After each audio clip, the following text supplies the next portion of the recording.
Madness Podcast! The best of the underground! Make madness your ritual!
Oh, shit. How's it going? What's going on?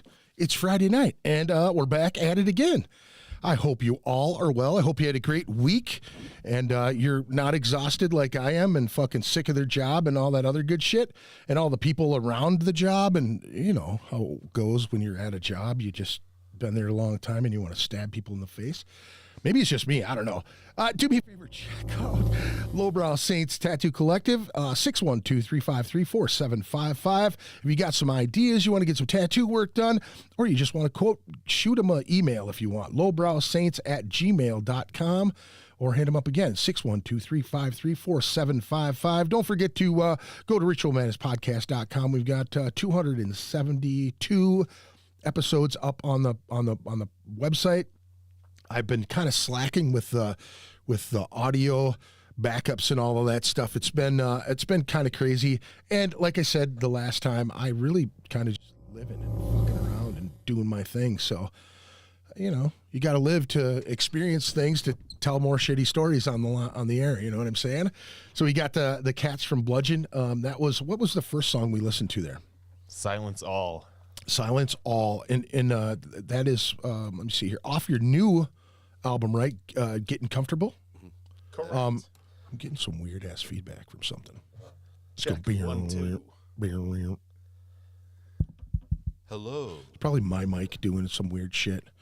But yeah. So when you guys just released this thing, like what, 2 months ago, 1 month ago, something like that?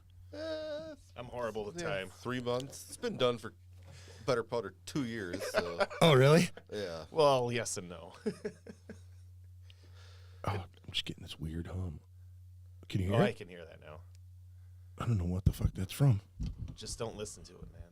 Just shut it off? Should I just take my headphones off? Everybody else is going to be able to hear it. I don't know what the fuck I'm feeding back from, though. Weird. Not that button. Oh, it's that mic. Do I get a button Mine? bar? It's this one? I don't know which one it is. One of them's doing some weird shit. Will you play with the cord real quick or push on the cord? We're gonna. This is professional. This is this is how it all works, dude. Fuck it. Let's go for it. Yeah. So it's been put together. The music has been put together for a while, and you just. Time, yeah. So what took so long? What was the? Just We absorbed the name of the album. Getting comfortable. Yeah, we got comfortable. Yeah, there's nothing wrong with that, right? Having a good time and fucking chilling and doing your thing and whatever. It's not done yet. It's not perfect. We Right, still right. haven't made a hard copy yet. Yeah, really? Well, I mean, there were songs that... Never mind. An out like a CD or whatever, but it's all digitally released. And Yeah. all that, and Streaming. so you can pirate it. Yeah. Well, that's good. It's all out on. I got it on Who's gonna iTunes. buy a CD anyway? We're spend all this time trying to make a CD, and It's then not Dude, 1982 you know what's anymore. crazy though is that people are releasing cassette tapes now. That's. I mean, it's kind of cool, but it's still kind of weird Maybe that we you're. need to try that. Yeah. just to release a cassette tape. The get rich quick scheme. Of Yeah. Cassettes. I like the fucking the 80s, the get rich scheme. Yeah. Join a band and make a lot of money. That's what it is, right? Or go into debt. That's mostly what it is, isn't it? Normally, like that's the organized debt. yeah. We're gonna go on tour. We're gonna buy this van. We're gonna get this elaborate studio that every gig basically pays for the studio, and you got no merch money or any of that shit. That is good, right? Something like that. Business 101. Right, exactly. So I mean, so you guys had it all together. Took some time to get it laid down, and have you had a lot of downloads? Have you had a lot of reception to it? I mean, No idea. I don't know. We don't pay attention. no. No, we just put it up there and we're like, fuck it. Yeah, let it rip.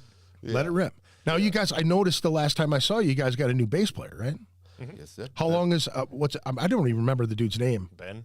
Okay, so Ben Peterson, how Bender. long's Ben been playing with you guys? Ben playing with you guys. Well, how it happened is we had a bass player lined up to do bass on the album, and Yeah. he couldn't make it up here, and Bender was ready to do it, and because he's the one that did the recording. Oh, right on. So like at his studio and everything, so they had the bass cab all set up, the Right. amp, everything there. And They're like, this guy's not showing up. You better get some tones better. He almost prepared for it before we even prepared for it. Really? And so as soon as we gave him the go-ahead, it was like on a Thursday. On Saturday, he was recording, and we did the bass basically in a day. 2 Maybe days. 2. Yeah. Well, you know, the first time that I saw him play with you guys at the Skyway, I watched him watch you the whole time. Like he was figuring out the songs as you guys were going. It was crazy. I was like, this dude's a fucking freak, man. He's like, and he's just like on you. He'd look back at you and then back at Willie, and that was it. He was just going for it, man. And He just likes my hair. and the whips. I'm surprised you're not, you're not playing air guitar and whipping right now while you're doing it, man. You know, It's kind of uncomfortable being behind the mic. No guitar. Feel sorry for me, Greg. well, here's the thing: is we should have a fan blowing on you too. You know what I'm saying? I haven't done the fan in years. Really? Why not, man? I only use the fan as a power outlet for my pedals. Oh, really? Then the fan was just there, and I'm like, it became a crutch. It worked every time, man. It kept falling out of the trailer is really what it was. It broke Like the for shit. some reason, you'd open the trailer and the fan flying out. First at you. things, 3 fans go. Right. That's kind of crazy, man. So how long has he been jamming with you guys? now? So he did the bass on the album. Yeah. And then that was it. He was not. We weren't. You know, I in a band. didn't think he was gonna want to be in the band. You know, because he's in a band already and didn't want to. You know, and he's a family man, got a full-time job and all that. Right. And we had another guy kind of in line, I guess. We were kind of working with another. Let me switch dude your and- channel, Willie, and see if it works. Sorry. Go ahead. Keep going. And so Bender and him and I started jamming. We were gonna do like a little funk, whatever, jazz, kind of what have you band, and the other dude we had going left, and then we had some shows coming up, and Bender stepped in, and that was basically it. And When did he like commit to it like pretty fast or what? Well, yeah, I guess. So like after In a way, yeah. in a way, He was just filling in. Yeah, it was supposed to And be. then- It was supposed to be. He's just gonna play with us and just play shows until we found a bass player. Yeah. You know, a Bob Rock moment. Yeah. So Yeah. since he was our producer, you know, Hey, we're man, like, I we're really living want to do this. we're living the Bob Rock thing, cause Yeah. But more and more shows we played, and him and I already had something going because we were jamming together. Right. You know, just the two of us, just some bass and drums, and had that going already. So we already had a chemistry going. And, Sure. And yeah. Yeah, like I said, when I saw him the And then first he time, let me join the band. it seemed like he was learning as he was going. You know what I mean? Like he was playing through it heavy, but it wasn't like he was really, really into it. I've seen him play before, and I was impressed with his bass playing before. But the next time that I saw you guys at the benefit show, he was really getting into it a bunch more and seemed way more comfortable. Yeah. You know, just kind of And we whipping had in it. no plan that night either. That was the best part. We had a first song we were going to play, and Willie was picking songs, I was picking songs, Ben was picking songs. Yeah. That's kind of how we Yeah. did that. No, that was like the last 5 songs that we just added to the set list. Oh, there was a set list. There was. Okay, I was not paying People attention. wouldn't let us leave the stage. Well, that's always a good sign, man, right? That's a Yeah. good sign. People digging it. I wasn't complaining. Now, what I find kind of amazing about you guys, and I have for many years now, is that you guys didn't stick around here to like, build that fucking local hero shit up. Like you guys went out right away. You jumped in the fucking van Because and we went. were rejected by Yeah. our Really? peers. Well, not really, but it was hard to get on a show and not play second. Yeah. It's like how First. many or first constantly, first, and we always say Christian plays second all the time. Right. So I mean, you say that. it's okay because Right. the last time we seen them, They played- second or third. Third. Third. Out of 4, though. Yeah, that's the best spot. That's the spot that everybody wants nowadays. You know what I mean? Like the headlining spot means jack shit anymore because you know there's. You mean the closing yeah, slot? Yes, basically that's all it is. You know, because everybody wants to get back to their part of town and get a nightcap in their area, so they fucking leave the show an hour early before all the bands are. They see the last or the first 3 songs and then I am going over there to get a drink. I'm gonna take off now. You know, that type of shit sucks. Because everybody kind of stacks their bills that way. Even with CD release shows now, the releasing band is always like the third of 4, and it's like, what the fuck, man? It never used to be like that, but we've kind of insisted on that for almost any show we ever think about being second or third tour shows. You know, like we're not going to headline outside, out of state shows. Right, that doesn't make much sense. Unless you're a big name band, Right. But we've even seen that. Fail at times too with the big name bands that get fucked because I think that people just need to skew the shows to an earlier time. I think so too, and it's been working a bit lately. I've seen a lot of people kind of adjust the time frames, and it's been fucking. Who doesn't want to be back home by midnight? You know what I'm saying? Fuck. Because if they have a big show at whatever big stadium, they're always done by 11 Right, o'clock. right, exactly. Because they got to get the kids out of there and back, you know what I'm saying, and get their shit. Let me see here. We got Adam D, Mr. Greg. The old school way is coming back. Cassettes, records, never really went away. We're bringing it back, dude. So many fucking people are. I mean, you talk to the guys from Deterioration, and they've done like cassettes. Cassettes, but small runs of them. And he's like. Jim was telling me, he's like, yeah, dude, people fucking bootleg that shit all the time. I hear people that want us to release this specific cassette or like a split that they do with someone and they only do 200 copies of it and they sell out right away on tour and then they just never redo them again. And they've like done, fucking small albums and have done that and have been successful with it. It blows my mind, honestly, that bands can really do that shit nowadays. You know what I mean? Like, hey, we're only going to print, 50 of these particular cassettes, and then they sell out of them, and people want more. They're like, I dubbed this copy from this guy. Do they even still make double cassette players anymore? You know what I mean? Like, it's so crazy to me, man. Let me see here. Dude, gentlemen, I completely understand where y'all coming from. By the time slots, it is rough, man. It's absolutely rough, man. You get out there and you're... I always tell bands, I guess I'm so old school, but I think it, when you're starting out, you want to you play that first slot and you play the living fuck out of that first spot. You know what I mean?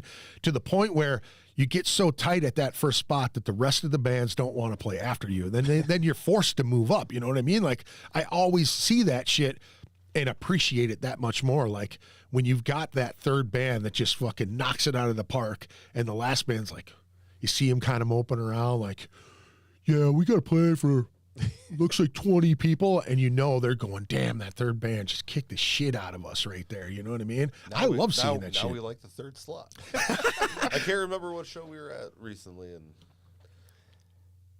they said the next time we play with them, they're playing last. Yeah. With us? Yeah. I don't know. That's good. That's good, man. Way she goes. Fuck yeah, man. I how do you guys feel about that whole slot situation? Like what is time frames now? It doesn't really mean anything to us. Yeah. Now it's just go up and play the best you can. Well, I guess the better part about playing the You later mean we didn't do slots- that all the time? Well, now we used to suck. we used to only have a half-hour set. Yeah. And now it's like half hours. Nothing. Yeah. Now we want to play more, and that's the better part of playing the later slots is so you can have a 45-minute to an hour-long set. I guess that's kind of the only benefit. Well, you guys are now seasoned vets. You know what I mean? You guys are going veterans. You're 18, so You- getting up there. you fucking you get conditioned to playing that shit. You're in your studio playing more than a half hour. We should go through this, or hey, we haven't played this in a long time, or hey, if you have multiple albums, you're like, hey, let's grab 2 from this album, 2 from that album. You know what I mean? That type of shit. And I think it's refreshing because you play full, a whole EP of the newer shit and throw, salt and pepper some older stuff in there, and people that have known you for a while are like, fuck yeah, I haven't heard this in a long time. I dig that. Now, like, what is a good time frame for a local band or a newer band to open shows first? Like, how long do you think someone should play that first slot? How long do you think somebody should play that second slot? Whatever the booking if you're agent good. was. Well, I mean, honestly, Hey, like, if you're good, would you whatever, like- would you guys take an opening slot for a local show? I mean, is that something that you would go, well, let's do it? Or does it all depend on the bands? Does it all? Yeah, it totally depends. yeah, totally. Now, would you gauge now? Okay, so saying yes to a local show and opening that show. Now, do those bands that are playing after you have to be comparable in time frame in the scene? Do they have to be more Now, seasoned or like I said, it doesn't even matter now. Like that younger frame of mind has eluded us, and we've accepted things. Right. That's just the way it is. Right. And like, so now it's just like you just go and as play? long as we It's can your get party. Thanks for inviting 45 us. minutes. If other bands are playing longer, it's like time slots. It'd be just to, the selfish thing. Want to play more because that's because want to play.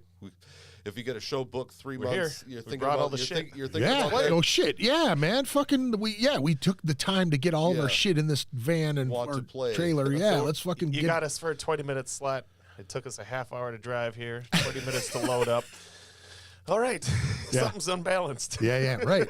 And that Yeah. would be my only complaint about festivals is there's so many bands and every band, even the real good ones, are playing half hours Yeah. long. It'd be nice, just a little. Yeah, it's like you're edging yourself the whole Yeah. time. You know what I mean? You're not necessarily getting it off. You're just shuffling the whole Any day. second now. Oh man, I'm done already. Huh? What the fuck? Yeah. You're just getting tickled. That's it. You know what I mean? When we played at the Caboose, I can't remember, it was the Narcotic Wasteland deal. Like 30 minutes was just up. I'm like, what? We wrote a set list out and we thought it was 30 minutes, but the set list was like at least 45. I think 'cause you're we- thinking of the Soulfly deal where it was 25 minutes and our set list looked like 40 after we got done with 25 because there was like 3 songs left. Yeah. Yeah. We're Yeah. like, okay, we need to. We never got to finish need to that show. We time didn't our- do our Now- ending, so I'm Now still, was I that still now feel was that lost. a sell the tickets show? Yeah. Was one of those. Now, how do you guys feel about that stuff? Now, you guys being, like I said, a little older than some of these cats out here now. It's not a bad deal. Like the way Leo has been doing it, like that one, it was kind of a no pressure thing. Yeah. And he was happy that we sold some tickets. Right. And and I think it was just $100. But in general, how do you guys look at it? Now when It's someone work. says, if they, yeah, if, That's it. If, but is it a proving ground though, or is it? Now, would you consider it a pay to play situation? Did you have to pay if you didn't sell those you have tickets? to hit a target, Yeah, then that's kind of fucked because it's like go do your job. yeah. We Do got- my job for Yeah, me. it's like That was. What the fuck was that thing where they. You know what I'm talking about now? the The touring circus. the Rocktober. Yeah, the Rocktober bullshit. Did you see any of that? No. We got asked to do this show, and I saw through it like right away, and like we were just gonna keep playing along with it because it was at a theater. It's like, well, we want to play a cool the theater. place. It's like, but we're not. You had to sell a certain amount of tickets to pick your time slot. Wow. So we that's played the not different. replying to any email game. Yeah, and so what happened was like right before the show, we turned that pay to play. Yeah. and they're giving us a guarantee Yeah. What? Yeah. because Because we're like, we're not going to fucking play yeah, it. I'm like, dude, We didn't sell shit. People will come and pay at the door, but we're not going to sell And shit. they were like claiming the band sold these tickets for this. I'm like, oh, if they did, And then they dropped followed off. your scheme. They're too young and they're learning. And I'm like, this is going to be a learning thing for them. I'm like, that's Right. not how you do the pay to play. Right. And the show ended up getting canceled anyway. It was Yeah. completely bogus. It was like a fucking straight up scam. Wow. Like they were scamming all sorts of cities. Like the same show was happening in Texas the same day. Like same flyer, Same just flyers. different band names. No shit. Yep. And it was That's why we call it the touring there circus. was there was not one heavy metal band down there, and that was like another reason why we wanted to do it, because it was It was folk. It was, I don't even know. It was, There was a know, rap guy. Yeah, just I mean, a bunch of like new artists. You could Yeah. tell that they were new artists, and you kind of wanted to like reach out and be like, "Hey, you're getting scammed. Don't Right, sell any right, tickets." right. Because we've seen them like advertising, like, "We got tickets." It's like, yeah, Good for you. Yeah, Can I get one from you? I'm not a How ticket much for a broker. ticket? You know? It was something like, I don't know, what was it? Like sell them for $15 and keep $2 a piece, $2 a ticket you sell. Dude, that was kind of like the whole. If you sell 75 of them or blah, blah, I don't even know. Now, did you guys, were you hip to any of that old school Milwaukee Metal Fest shit back in the day? I only been to a couple of those. I never really heard So, about. so back in the day, it was like if you got a slot, it was like there were so many bands, you only got 15, 20 minutes to play your fucking shit. We went there one year, and it was all through Decker. You know what I mean? Like Decker handled it for us, and you never have like that third party in the middle. It's like a drug deal, a bad drug deal. Hey man, I know a guy who's got this shit. Oh yeah, let me get that. How much? Oh, let me check. Well, he said 40, 60. Oh, 60. And then you call the guy, and he goes, yeah, dude, I can get it for 40, no problem. Why the fuck were you charging me 60? You know what I mean? You get mad about it, right? So it's kind of one of those things. You show up, like we were supposed to have this great time slot, right? We show up, talk to the sound guy, talk to the stage manager dude, and we slowly just started getting bumped. We ended up playing like 1:30 in the morning. You know what I'm saying? Oh, damn. Nobody, everybody's wasted. All the good bands are playing in the ballroom. We're down in the rave. It was fucking stupid. So I was like, I'll never do this shit again. Well, the last time we played was in 2004. I was there. And Decker said, it's $1,000. You got to buy $1,000 worth of tickets. You're covering a band that I'm bringing in from LA because they don't have a thing here. You know what I mean? They're not going to be able to sell those Fan base. tickets. So I said, oh, okay. I really wanted to play one last time. I'm like, okay, let's get us a good spot. Get us some time. Okay, we'll take care of it. Again, I got there. I drove with him and Jesse Bauer and some other cat and Big Wes Nelson, and him and I slept in Jack Koshik's condo, right? So we're like in this penthouse condo thing. Jack's snoring in the background. The guy who fucked me over on the first Metal Fest is there, crashed out on the couch. He wakes up. We start doing blow. He can't sleep, but I made friends with him. Now he's going to give me a good slot. Like he's telling me, I got you. You're good. You're good. And I'm just feeding him dope. You know what I'm saying? And it was fucking hilarious because Jack wakes up and he's like, who the fuck is that? And you got Decker with his shirt up to here, midriff hanging out. And he's like, what the fuck's going on here? And I'm like looking around and he's looking, who the fuck is this guy? And then, so we were supposed to sell all these tickets and we could keep the money. It's reimbursement. Basically, I paid $1,000 to get the tickets. Whatever I make off of that, I sold maybe a handful here in Minnesota. But when I got there, I just saw how he was running it. I went 2 blocks down the street and hit every metalhead up. Undercut his price, and I made all my money back plus money. But he caught me at the very end, and he had the security guy come over, and he's like, I still talk to Jack to this day, but it's funny to me because he was fucking mad and he was about to kick us. He kept telling Decker and the band that came from LA, this is the fucking kicker, bunch of Hispanic metalhead dudes, right? So they show up, they're ready to play. Decker has to walk up to them. They drove, it's a tour stop for them. And he says, you guys can't play. You got booted from the bill. So these guys wanted to fucking stab Decker. They were pissed. So he's hovering around me and Sammy Duet and a couple other people, and he would not leave our sides. Like he stayed really close to us because he was afraid those Hispanic dudes were going to fuck him up, man, And it was just kind of funny, man, that whole, you pay the cash to get these tickets. Now you're on the fucking hook to pay these, Yeah. If you don't, you're out that money, the day that I sold, because Necromas played the second day, the first day I sold all my tickets. The second day I bought mushrooms, went back to my hotel room, picked up some chick, made out with some chick, passed out, you know what I mean? It was like a blast. Then all of a sudden the Necromas guys show up, and they're like, what's going on here? Everybody's going, hey, Greg, how's it going?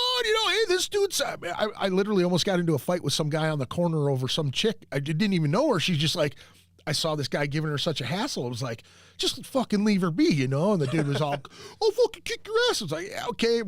The cops are across the street watching us. So I'm just like, go ahead, man. Keep flapping. You know what I mean? Ended up making friends with all them people. And it was fun, man. I remember seeing you on the sidewalk at that show. Yeah. You're like, you want a ticket? I'm like, I bought him from Ticketmaster. Yeah. At the fucking Minnetonka Mall or something. Yeah, I walked up and down that fucking block. Dude, the whole fucking time, man. I love that venue that he had it in that year. That was fun. Yeah, that was like a theater, right? Yep. Yeah. Big stupid theater. Yeah. That was fun, man. It's a good time. Fucking Misfits was on that shit, or when it was yeah, it was Misfits. It was when Death Angel got back together. Yep. I don't know. Yeah. So you guys don't you don't think it wasn't a bad experience for you with the selling tickets thing? It just depends. It's like they'd rather not have that, you know, because you're in a band, you got a lot more shit to worry about than selling tickets. Right. We're not Girl Scouts, you know, or like Boy Scouts trying to sell pizzas or. You know. Well, those tickets aren't as good as those Girl Scout cookies either. Yeah. You know what I mean? Like they're not as addictive. You know? Yeah, exactly. Fucking those kids are selling crack, dude. That's what it is, man. They're becoming hustlers, you know. Training them young. Good ass cookies, man. I'm fat. I enjoy that shit, you know. So let me see here. So we talked about the new bassist. We talked about the album. I mean, so how was the writing process for this thing? And with you guys said you had the bass player lined up, but just didn't work out as far as the recording, or when you guys were doing that. Willie and I already kind of had. We had the music before. We had the music already, and that was kind of where Willie was taking the transition of becoming the singer. Okay. And that I think we decided already, like, he's going to be the singer, so we could just have to find a bass player instead of trying to find a bass player singer. Right. Because Willie already knew the songs. Never sang before that. Right. Never even gave it Now, your brother was doing that before, right? Yep. And what? Now, I just, you know, if I'm prying, tell me to fuck off. But, like, what happened with that? How come he just kind of decided not to do it anymore? I guess he wasn't so happy with touring or just being in the band in general, but he never really said anything about it. Yeah. I think he told my mom something along those lines. Yeah.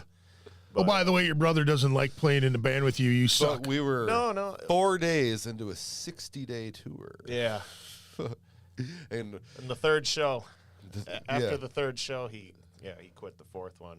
And the third one he was fucking awesome at. Yeah. Dude, he was fucking bad. Dude, I really enjoyed his playing and vocal style. You know, I thought the dynamic was awesome. You know what I mean? Yeah. Like I thought when you guys were out there, you know, because it was like some of the best right there. Yeah.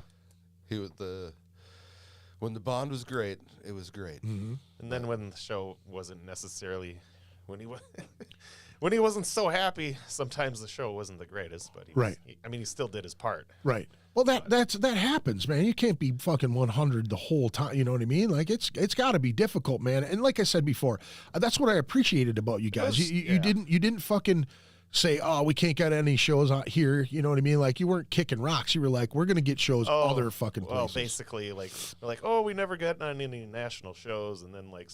I don't want to name names, but this dude was all like, well, it's because you guys never play around here. It's like, we played once a month. Yeah. What you really should play. You know how many times we played Big V's for fuck's sakes? It's like, yeah, it's like, we're supposed to do 4 shows a fucking month? Well, and you know, dude, this is the thing, man. And that brings another conversation with bands nowadays. You know what I mean? Like, I was talking to the guys from Visceral Reaction, and I was like, you guys, you know, we booked them, and then like the following day they had a show, or like within the week, you know what I mean? And I understood because they're young, and you know, COVID was just getting done. Everybody wanted, and I mean, if you look at the tours that are coming in 2023, you know, right now, pretty fucking sick tours, and I think everybody's realizing, oh shit, this could change at any moment. Let's get out there as fast as we can, you know, and I get it. But it's like oversaturation of the same fucking bands. You know, I could name 5 right off the top of my head right now that play, you know, every fucking other weekend. You know what I mean? And they have shows booked out for months now. You know what I mean? And it's like you get frustrated because it's like, I know you want to get your name out there. I know you want to play shows, but you really have to pick and choose what the fuck you're doing. You can't play all the fucking time. Yeah, when we never did, we always were mindful of that. And Right. then I heard that, and I'm like, well, you know what? We're just going to go on the fucking road. We're getting out of this town. The goal forever is to go as far as we can go. You know, it's Right. just not. We didn't want to be limited to the city anyway. We love this place. That's why we're still here. And we kind of had a different philosophy going into it with Ben, like kind of restarting up as a brand new band, even though we at that point we're Which together. Ben? Oh yeah, that's right. We should finish talking about the tour, you know. So we lost our brother, Yeah. quit, and I said to Willie the day he quit, I said, Who's the one guy "Who's the one guy who will drop everything? And come I'm like, down here?" You're talking Ben about Ghoul. Ben. Yeah, the ghoul, right? And we called Ben Yeah. up, and Ben's like, Where should I be? Can I send my stuff to you right now, or? No, Gary left his gear with us, and Oh. his girlfriend picked him up Corpus Christi, Texas. Holy so she shit. drove from fucking Brainerd, Minnesota to Corpus Christi, Texas. That's to get him. 20-something We hours. left of him at a Walmart. No, he wanted us to leave him at a Walmart. I wasn't going to do that. But anyway, and then after he texted me saying I quit the band, and he texted us both. I guess I called like, him up. Gary I'm quit. like, are you sure? Right after we got done playing a show with, or no, Yeah. what happened? Did we play a show without him? Yeah, he quit. Technically, quit on Willie's birthday. 'cause Yeah. It was right. we were down in Corpus Christi Yeah. with Saffron, the band Saffron down Yeah. there, and hanging out at their house. And that guy set up a show at an open mic night, and so we went down. Open mic night, played some other dude's drums. I didn't even use my own sticks. How many sticks did you break? I broke all this guy's drumsticks, and then the show was over because there was no more drumsticks. Mine were buried in the trailer. I didn't even have my guitar. I was like drunk because it was my birthday, and somebody gave me a bottle the day before. It was like And a then- small gentleman Jack. Yeah. And I'm drinking, and then so the Saffron guy gives me his guitar. It's a fucking 7-string. Yeah. The strings are slammed up against the frets. I can't even play this thing. Yeah. And we're trying to play our songs in an open jam just as a two-piece. Wow. And little dude, and I played with some random dudes Yeah. that night, like just played some Jimi Hendrix songs. It was a fun night. And then we woke up the next But morning. Storm was hitting on you. You remember Gladiators Yeah. from the 90s? Storm? Big burly. just talking to this, just trying. She was the local band's manager at the open mic night. She or was at the open hounding jam. us for shows. Yeah. Like, how do you get these shows? And she's sticking her tits in her fucking face. Like, her tits were the size of her fucking head. Like, this lady was just humongous. And I'm like, Muscular humongous, too? And her husband was there. I'm like, what's going on right now? I'm like, this lady wants shows. I'm like, for her cover band, her husband's cover band. I'm like, I don't get this. Like, we're a death metal band. She wanted to tour with a don't cover know. We band, don't or know. I what? don't know. Did she just want contacts? That's what she was. She was like, I want the numbers she was right sticking now. her tits out to get 1-800. contacts, and that wasn't working with us. It's not something that we saw right through that. It's like, no, we had to fight for these, and you have to do the same thing. Fucking Yeah. forgot about that. You look well prepared for it. You can fight, lady. Yeah. You are a lady, right? Yeah. And you have breasts. Now, I'm gonna not touch that one because I'll It get was myself good. into trouble. She was a real gal. About 6'3", about as tall as fucking Willie. Yeah, It was huge. muscular as It hell was with funny. big bolt-ons. I mean, I was drunk, so yeah. which So- doesn't happen often, Yeah. So that especially happened. on tour. And then the next day we drove down to Brownsville, Brownsville. Texas, and stayed at our buddy's house, the band Pentheon down there, and Yeah. and then partied that night, jammed with those guys at their house, cooked a bunch of food, and woke up the next morning and There's the text. there's the text. And then we played that night, that same night Harlingen. in Harlingen. Some random guy sang that we didn't even know. Yeah. We just met him the day before at At the Hannibal's party, house. yeah, and he was a real good singer, and we told him to just say whatever you want, Yeah. Do it. and just do it, and we did a 45-minute set that night. I remember, Damn. Still, He didn't know what any of the songs He were. just went after it. Just went at it. Grabbed the mic, and there we go. But we already knew Ben was coming. Yeah. And we flew Ben out to L.A., and we drove straight from Brownsville, Texas, the bottom of in the fucking valley, Yeah. all the way to L.A. and picked him up. Like, it was 2 days later. We missed one show, Jeff's show in Albuquerque. Yeah.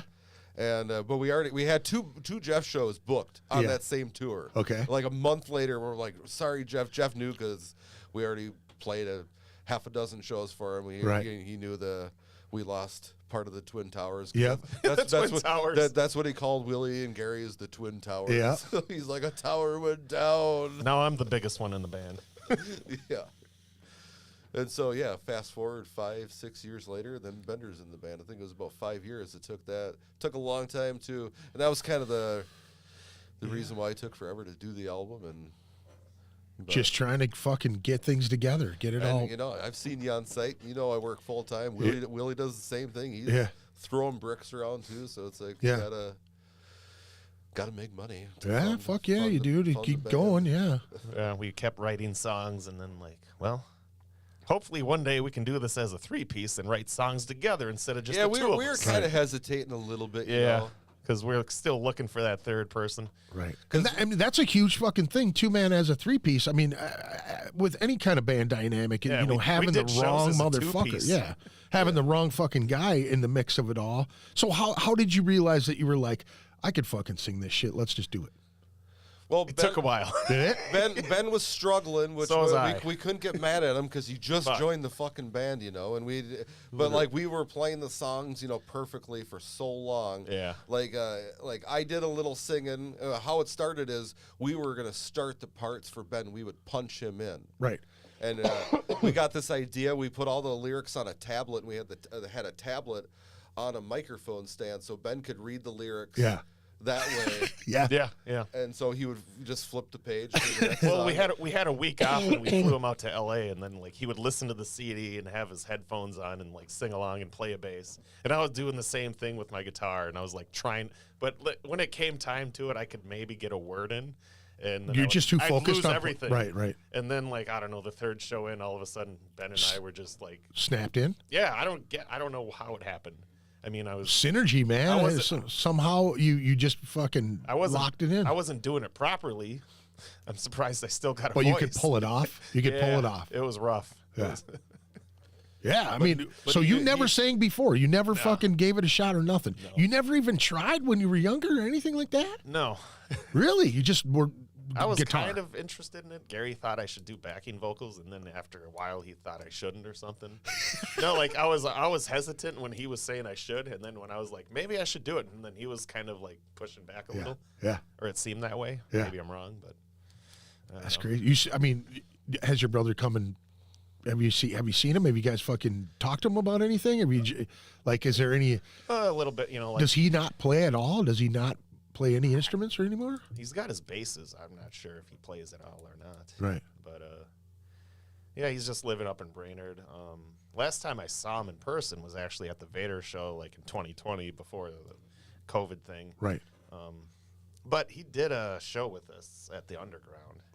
One as last- one last kind of send off a month or two after he quit. Right. Yeah, and that was a lot of fun. And then it was both of us singing. Right.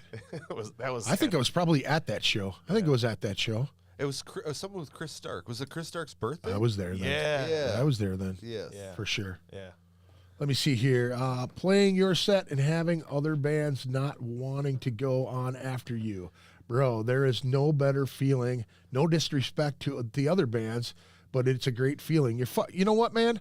My whole thing for back in the day was I would fucking pace back and forth like a fucking caged animal. Like, you have to put me on there. I really want to do this, man.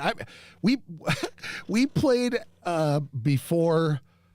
God damn it! Who the fuck was it? It was I don't know, some national band, and I was fucking cocking off in the back, and the drummer came around the corner, and he's like, "Don't worry, we got our big boy pants on," you know. And we fucking went out there, and they just killed it, you know. And I was just so happy because it was just, when you have that great set, you're like, "Fuck yeah, hope they're ready for that shit," you know what I mean? That type of feeling where you're just energized off that set, you know, and just kind of fucking.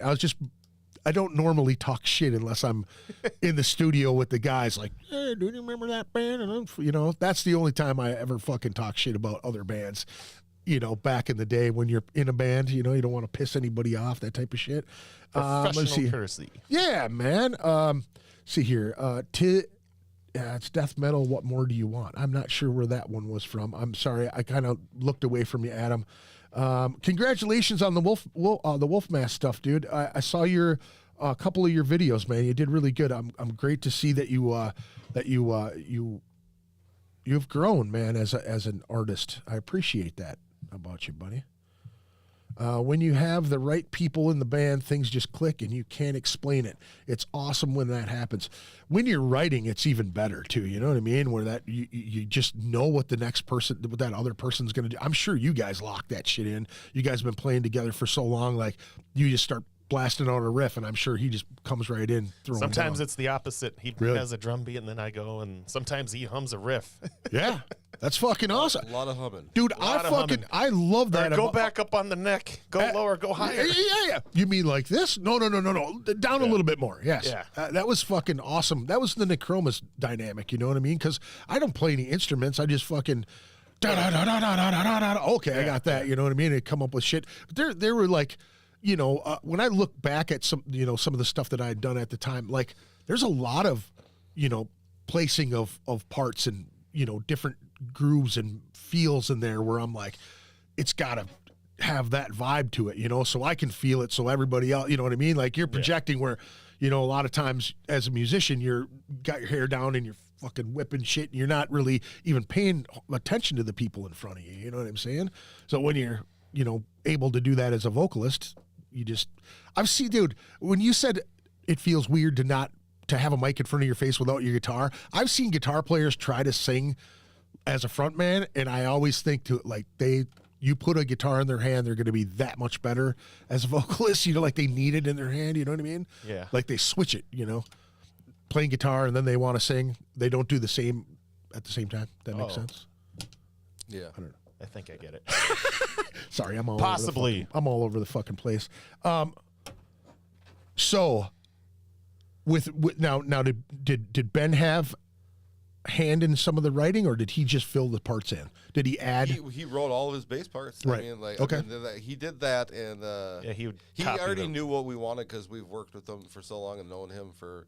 It was so many years. I brought my guitar to the studio, show him the riffs, and then he'd record them, and then there was some parts in the songs where it's like open to a bass interpretation. Yeah, that's what we told him is like. You do what you want to do. And he's a freak too. That's why he's a freak. His fucking. I've seen him just do Primus shit out of nowhere. You know what I mean? I'm going, damn, dude, this dude can. Fucking... Oh, those two did that on stage many. Well, see, that's how him and I started jamming. Is we were just gonna do this side thing from our death metal bands that we're in, and right. Which he seems like he's a pretty fucking well-rounded bass player. Yeah. I mean, his background's a lot like mine, where it wasn't death metal to start. We had those building blocks of rock and roll, and you know, have an interest in playing Primus and shit like that. Right. So Willie, you were just fucking heavy all the time, huh? No. What was your trip, man? What do you mean? No, I mean with musically, like what is something that you like to listen beyond metal, like or heavy shit? Classic rock. Okay. Classical. I don't know. Nerd. Anything? Yeah. Yeah, nerd shit. Like just as far as like technicality nerd shit, is that what you mean? Not necessarily. Oh, he's like classical as nerd.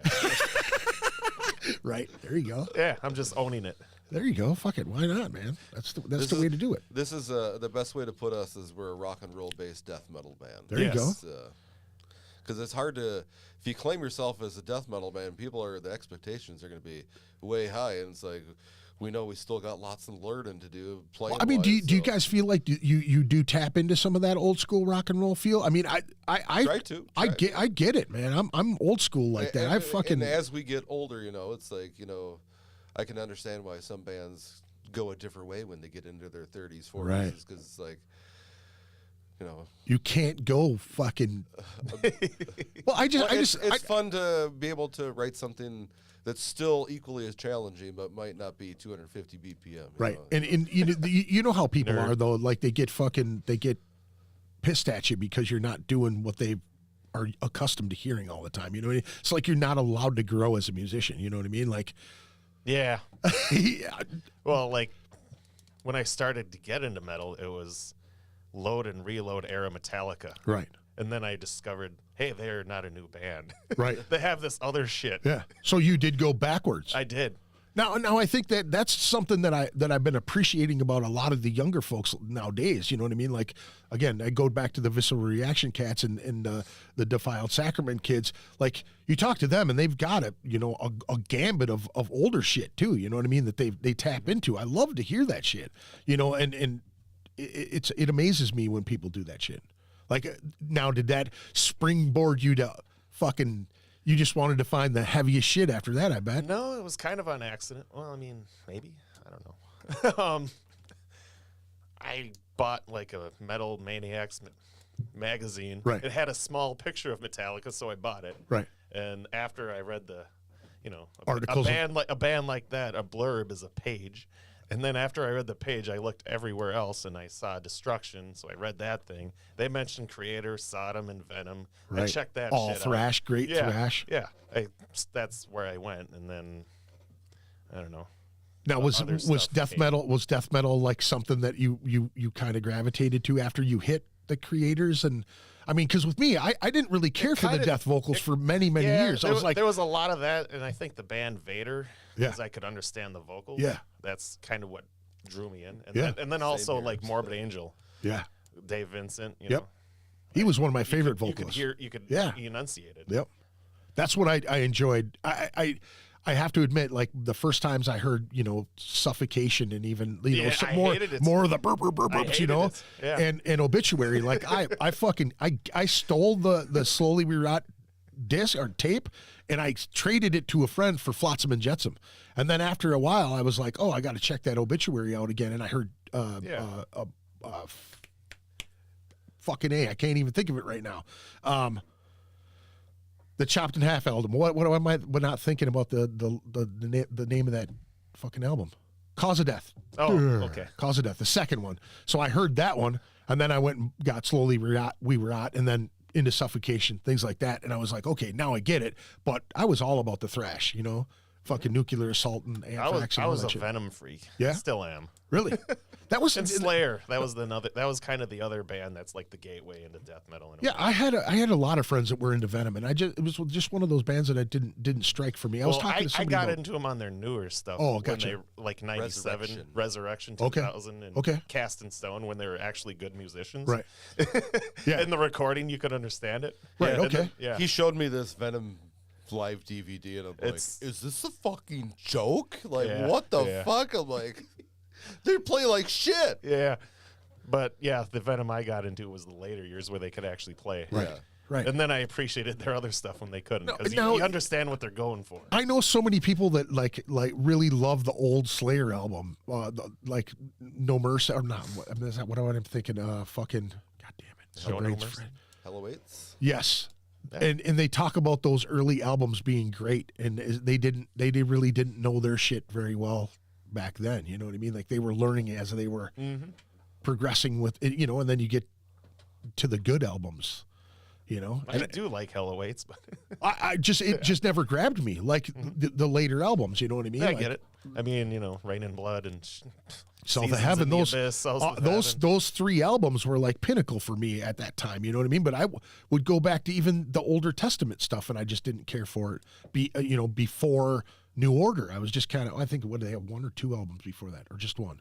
Legacy is I think that's the first one. one or two. I'm not good on timelines sometimes. Exactly. But that was for me. There were some bands that I just couldn't get into. I was just like, man, they're all right. And then later on, I was like, oh fuck, I really do I like think that the other thing that grabbed me to death metal was actually Slipknot. shit. Really?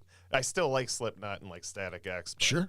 But yeah, like Mick Thompson and shit would bring up like Deicide and stuff. Dude, I had a So- really cool conversation check with that that shit dude out, when because we all knew Paul Gray and fucking Joey yeah, right yeah. from back in the day, and sitting backstage with Mick, he's like the dude that doesn't want to talk to anyone. You know what I mean? Like he does not go out into the crowd. He doesn't fucking mingle. He doesn't hang out after the shows. He's out. You know what I mean?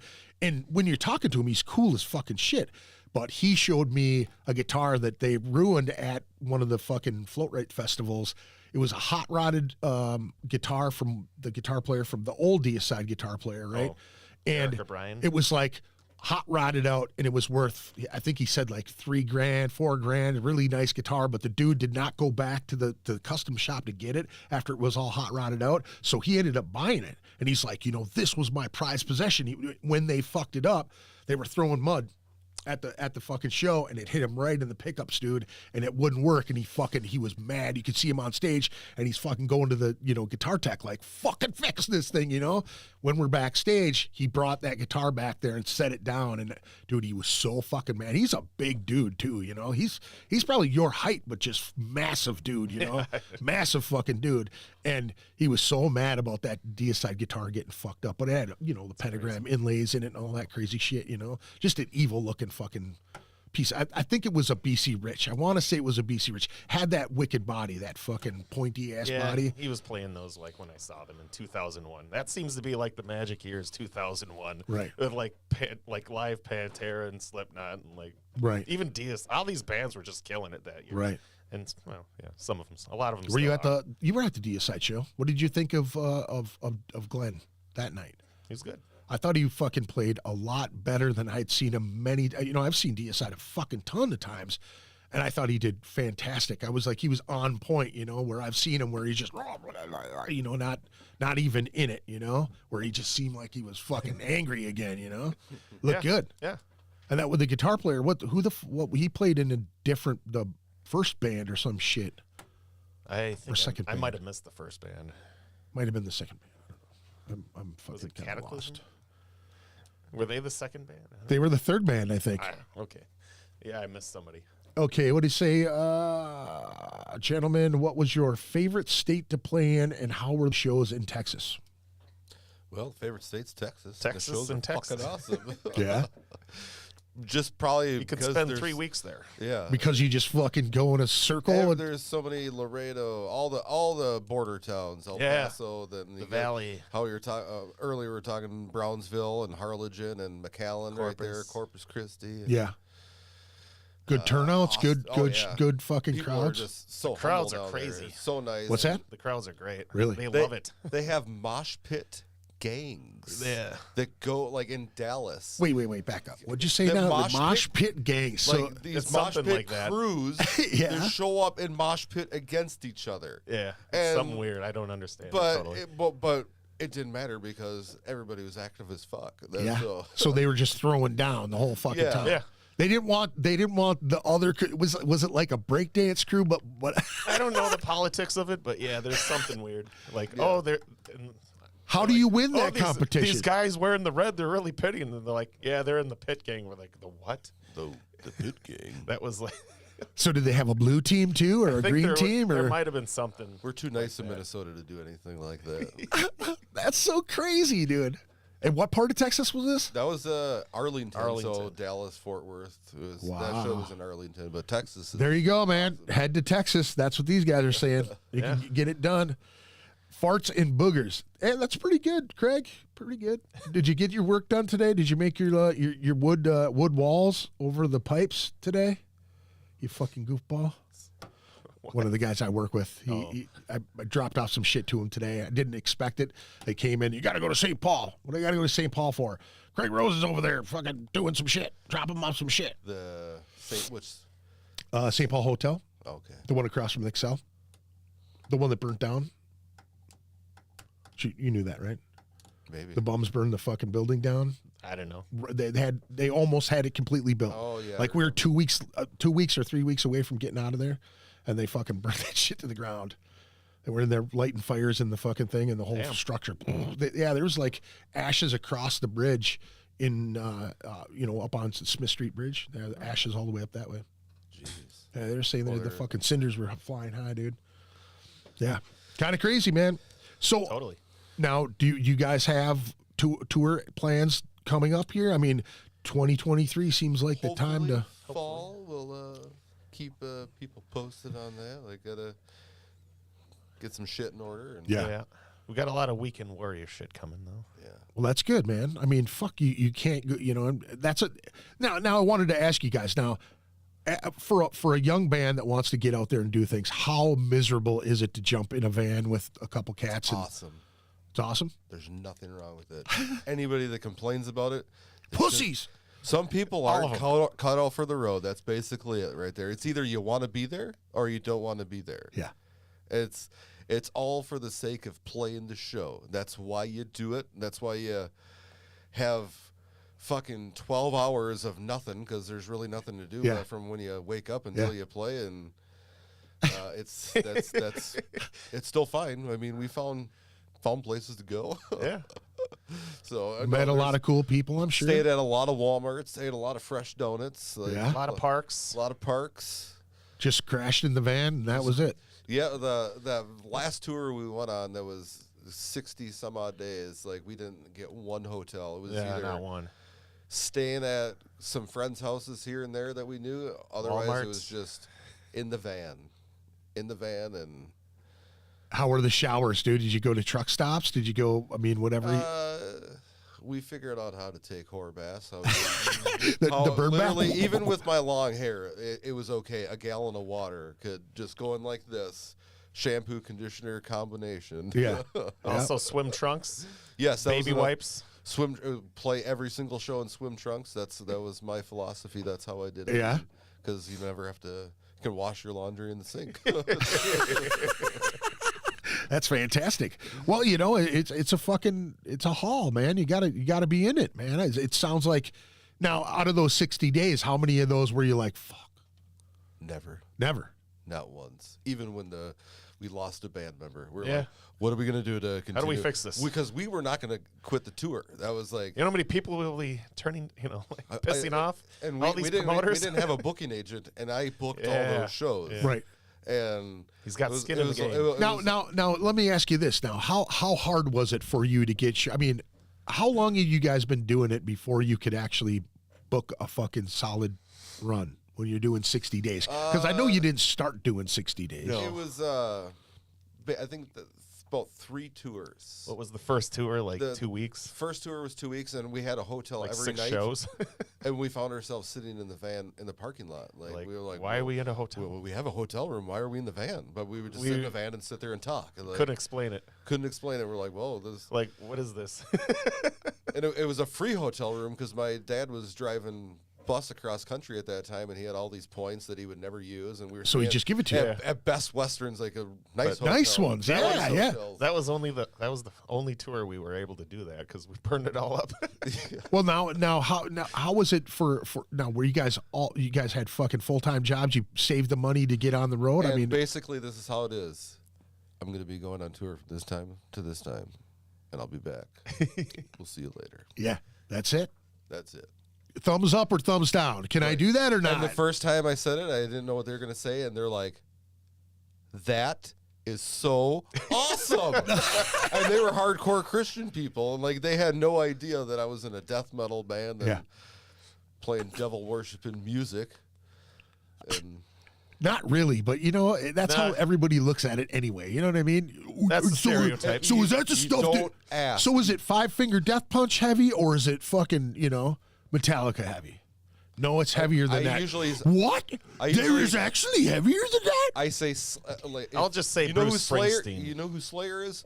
Heavier than Slayer, because that's. That is fucking impossible, dude. I saw them on the Grammys one year and they were fucking I'm heavy. not saying we're heavier than Slayer. That's impossible to be. But you want to be faster. Yeah. It's like Yeah.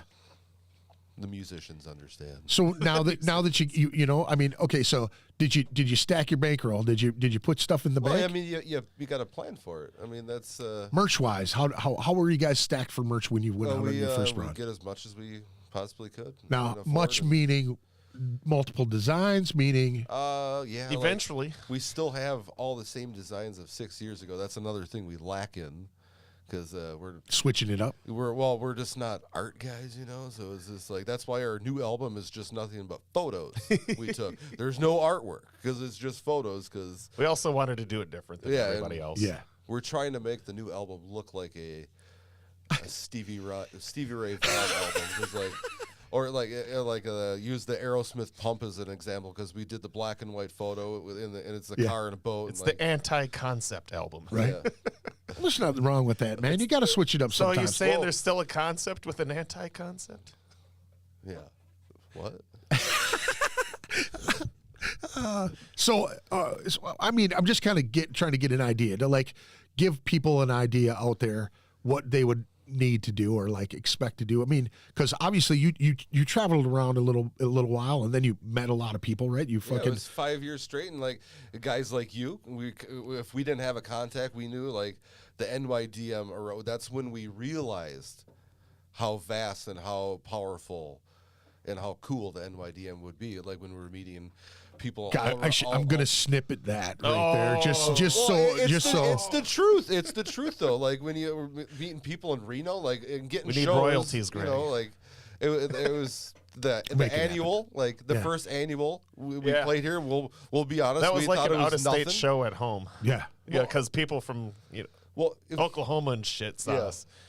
we didn't think the first time playing it because we're opening up another show. We had no idea. We were kind of unaware of the NYDM at that point. We were, Right. You know, We and, didn't get what the annual was, I guess. and then we play it, and then we meet like Dave Thompson from Yep. Oklahoma. Oklahoma, Then he and booked he us says down he saw us DLT. at that. We were people kept saying we saw it at the annual. We were like, What annual? What are you talking about? we were like, what? Yeah. Oh, like Really? And then we Holy we shit. do the one in Oakland, have the time of our life, and fucking hash, and had the weed guy out there, and Yeah. the green crack. It was fucking The awesome. green crack. Took my first real dab out at that one, and that was awesome. Hell yeah. Just fucking. Oh, that was, wrecked. that was with possessed and shit, right? Well, here's the fucking thing about that is that, and why I said this snippeting something like that is because here the NYDM was just a joke. It was when Decker brought it here. You mean New York and Minnesota? Yeah, yeah. There was like it was a think I total. said that. It was a total fucking joke. You know what I mean? And it. I'm not going to say that.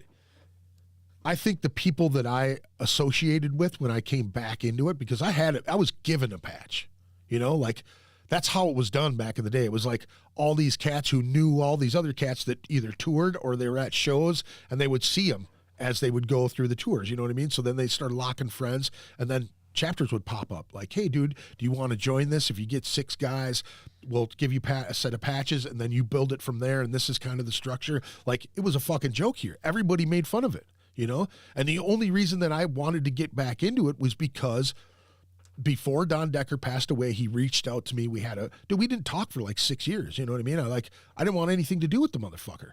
All of a sudden he's sitting on the corner watching or listening to Sublevel play with one of my older bands and said, I knew that was you. Do you want to fucking open for DRI? And then it kind of opened up our relationship again, And then when he reached out to me before he was like real sick and like he wanted to fucking make amends with the people that he actually knew, because I always told him, man, I don't give a fuck if you give me shows. I really don't. I appreciate it. And I would be nothing without Don Decker. I would have never played any of the shows that I played. I would have never played First Avenue for the first time when I was 17. You know what I mean? Like, that's a huge fucking thing. The last time I played I was in my 40s. You know what I mean? Like 17, in my 20s, in my 30s, and then my last time was in my late 40s. And it was like, I equate that all to Decker. You know what I mean? So when I jumped back in the NYDM, I really wanted it to be something that was significant. Like, I wanted to get a good group of people around me that appreciated the music as much as I did.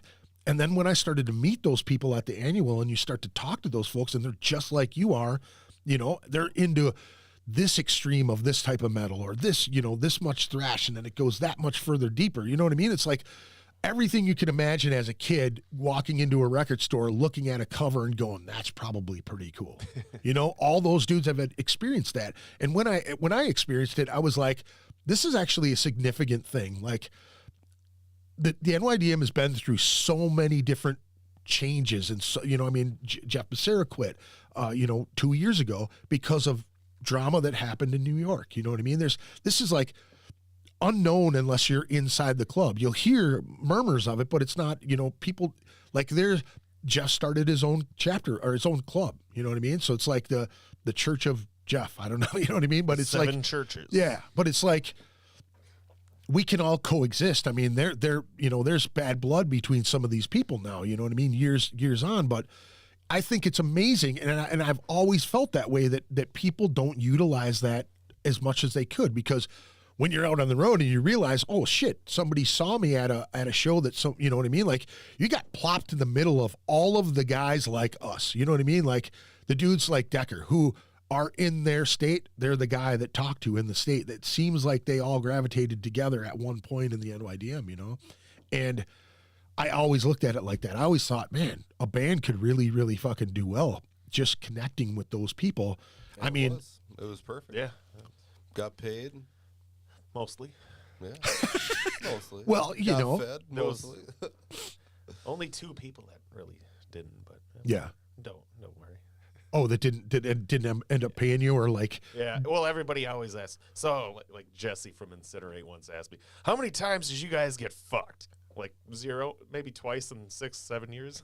no shit. Yeah, not much. That's good. That means you had the fucking, your radar was out there and you were able to sniff it out. One time Gary puts fear into somebody. Really? Well, it was kind of easy for him. Yeah, for sure. Yeah. That was great. So the guy didn't want to pay you, and he fucking stepped up and No, It- he it didn't was- say are you anything, but referring to Gary the- was just you're pissed referring to the off, LA but deal? Yeah. So it was our first time ever playing LA. Yeah. We can't find this venue because got it's there early. disguised because it's at a furniture. A furniture warehouse. Yeah. And so we were there for hours, first band there. Sitting and there out on the The guy street. didn't show up until like a half hour before the show's supposed to You start. guys going on 20 minutes. Yeah, and we're like, I smacked my head on the trailer. I remember right at that moment because I whipped around so fucking quick. So I was right at that moment. I was like, it was hot as fuck, and then we were pissed, and then we're like, oh, this is our first fucking time in LA, but we drove a long way. Like we're opening. Like what the fuck? yeah. But we played. The guy immediately kind Was of like, oh, regretted it shit. because he's like, holy shit, because we were like the only death metal band. It And was like it was a bunch of wannabe black metal bands that night. It was, Oh, so you just wiped the floor We with just- everybody, or what? I don't know. I don't know if it was like that because there wasn't really that many people there because we're playing first, Right. 7:00. But yeah, he didn't want to. We didn't think he was going to pay us at first. Well, but, Gary didn't. But then all of a sudden he's buying shirts. Just gave us fucking money and Right. like, and ended up being a good dude. Like, but it's hard to book shows out in L.A. Oh, yeah. And this Yeah. this particular guy, He tried. He tried really hard. Tried. and every single time. Like the very next time, he kind of almost fucked us again. Like, didn't pay us. Like, looked at us, drove away. We're like, oh god. But we're playing the next day with him Insane. again. But he paid us that next day. He paid us for the night before, and He wrote a check out to me personally. we got Did he? And then Gary's like, that fucker's going to bounce. It didn't though, right? Okay. No. Well, it was, that's a fucking, I mean, that's a he sketchy situation, But man. it was funny. But it was all good because the very next day we played in San Bernardino at our first Skate ever park. 420 friendly. Everybody's fucking smoking weed like it was. Yeah. Like can't compare it to anything because never had that ever before at a show. So Right. it was all good. Did it green out at all? Was the place so smoky? You were like, "Ooh, wow." It was. I remember very smoky. It was a good time. Yeah, I was listening to something, and this comedian was talking about Canada when Canada was just doing their whole weed thing. There's like a comedy venue that has, you could just puff in the fucking venue, and he's like, I almost passed out on stage. He's like, I was fucking getting woozy because it was so smoky in there, and I'm inhaling the whole thing. Plus, I ate an edible, and he's all telling the whole story. I'm like, holy fuck, that would suck. Being on stage trying to tell jokes, and you're just like, that'd be tough, man. Especially trying to play some That's metals. the next thing here in Minnesota that we've never had here is smoke out shows. They do them all the time, and California has been Yeah. doing them forever. Yeah. Colorado does them. Like that's the next deal, and we're gonna try to attempt that this on 4/22, not on 4/20. Yeah. It's on a Thursday. 4/22. House show? No, up in Brainerd somewhere. I don't know. Somewheres. At your brother's house? It's at a kombucha bar, but apparently like there's like this tiny kombucha bar, then a giant venue room or some sort with a big stage. And, So they got some mushrooms in jars. and yeah, who the fuck knows? I don't know. But That's how kombucha's made. mushroom. SCOBY is what it's called. Ah. Yeah, you get a SCOBY and you put it in fucking tea and sugar and some other shit and get it to a certain degree, and then it becomes kombucha, and you pour it into fucking bottles and you drink it, and it helps your stomach. Ah. Well, right on. Maybe I'll try some. It's You weird learn tasting, something new man. every day. It's my wife is really into it. That's Yeah. why. That's how Well, I come do on that up. shit. 422. Yeah. Bong Reaper. Dude, if is it a for real smoke show? Well, they said We don't know. we Allegedly? It's in their Allegedly. hands, dude. All right. Yeah, because we played with Bong Reaper. I'm like, well, these guys got to know people that smoke weed. Like, we never played with the guys. I'm like, we're going to set up a 420 show with these guys. Never met the guys before. But pretty much the first thing I ever talked to with the guitar player, and they're like, yeah, let's do it. And I'm like, I told you, like, this would work out. It's perfect. We're gonna get a reggae band. Because that's the thing is they're going to have, like, A bunch of different shit. A bunch of different shit. That's good, though. And it's going to feel like a smoke show. Let's see. Adam says some Christians don't suck, bud. I do agree with you there, man. And I don't have any qualms with anybody's religious Oh, we like backgrounds or everybody. beef. We like everybody. Why wouldn't you? Well, when he said that, he used to work at this extreme Christian place. Extreme Christian. Right. Old The Christ- Apostolic yeah. Lutheran. What was it? Old Apostolic Lutheran. Yeah. They hated other Christians. It was ridiculous. It was a weird hatred of hate. And Anything that couldn't isn't even them. explain it. Like how these- Anything that wasn't their And- denomination or yeah, what? pretty much. They laughed at everything, and like I learned a lot working with those guys, and because some of them look like they could be drunks, could look like they could be potheads, but they weren't. They were just Straight-laced fucking Bible have slingers. sex. I thought you told me all kinds of drunken stories with those weirdos. Yeah, that was me. No, you said like one of them stumbled down a hill, I thought. Or was that you again? That could have been me. Could have I was really drunk, and they wanted to teach me about Jesus. Let me see here. You need artwork. Talk to Justin from Cymothwa or Den of Thieves. Yes, if you haven't talked to Justin Boney's an awesome fucking artist. Also, David Murder I went to school from the with band him. Wolfmanks. David? Yeah. Yeah, he's good people, man. I don't really know him. His brother was in my grade. Really. Yeah, I talked to him at some show. He's like, "Are you?" Yeah.